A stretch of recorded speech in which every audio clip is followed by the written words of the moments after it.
So to fix this problem, go to your phone menu and try to search for your phone settings. So when you find your phone settings, tap on it to open it. After that, tap on network and internet. Then now tap on mobile network and select the network type. Now scroll down, tap on advanced, scroll down and tap on preferred network and select 4G/3G/2G or 2. So after selecting that, you have to go back to your phone settings again and scroll down a little bit and tap on apps and notification. After that, what you have to do is to tap on CO apps. And now what you have to do again is to just scroll and try to search for your app.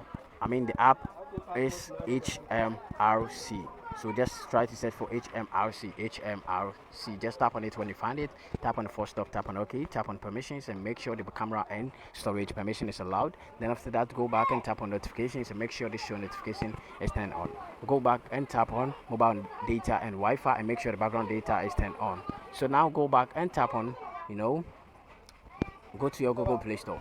So when you get to your Google Play Store, try to tap over here, which is the updates. So after updating it, what you have to do next is to tap on your power button for some while and tap on restart to restart your device, and this problem is going to get fixed. And if this is not working, just let me know in my comment section. Thank you very much for watching this video. See you in the next one.